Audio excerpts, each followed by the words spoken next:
दिल्ली वालों के लिए राहत की खबर है। दरअसल अब सैलाब का खतरा टलता हुआ नजर आ रहा है। यमुना का वाटर लेवल नीचे उतरने लगा है। हमारे रिपोर्टर ने हालात का जायजा लिया है।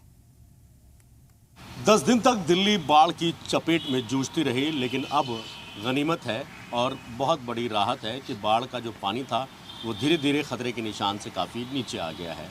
इस वक्त मैं मौजूद हूँ कालिंदी कुंज ओखला बैराज पर और आप देखेंगे जब बाढ़ का टाइम था तब 200.50 जो पॉइंट आपको दिख रहा है, उस पॉइंट के नीचे का ऊपर जो 70 है वहाँ तक पानी था, यानी 1.5 मीटर ऊपर, 1.5 से 2 मीटर ऊपर पानी यहाँ पे था। लेकिन अब जिस तरीके से हाथीकुंड बैराज से पानी का बहाव कम हुआ है, पानी कम छोड़ा जा रहा है, उसके चलते जो पानी का लेवल है वो धीरे धीरे अब उतरता जा रहा है। हालांकि जितने भी लो लाइन एरियाज थे वहाँ पर भी पानी अब नीचे आ चुका है।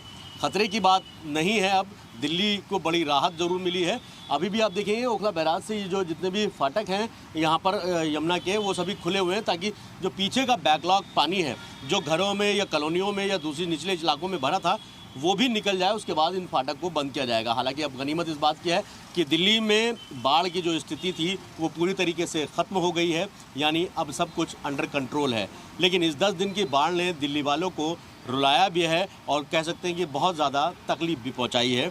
ख़ास तौर पर उन इलाकों में जिन इलाकों में बाढ़ का पानी घुसा था, चाहे वो यमुना बाज़ार हो, चाहे वो मोनेस्ट्री मार्केट हो, चाहे वो आईएसबीटी हो, चाहे वो कालिंदी कुंज एरिया हो, जैतपुर हो, गड्ढा कॉलोनी, कंचन कुंज, ये जितने भी लो लाइन एरियाज़ थे जो यमुना के किनारे थे वो सभी बाढ़ से ग्रस्त थे और सैकड़ों लोग, हज़ारों लोग पूरी तरीके से इस बाढ़ से प्रभावित थे। लेकिन अब गनीमत यह है कि बाढ़ पूरी तरीके से ख़त्म हो गई है, यानी जो डेंजर लेवल से ऊपर जो पानी यमुना का बह रहा था वो अब काफ़ी नीचे आ चुका है।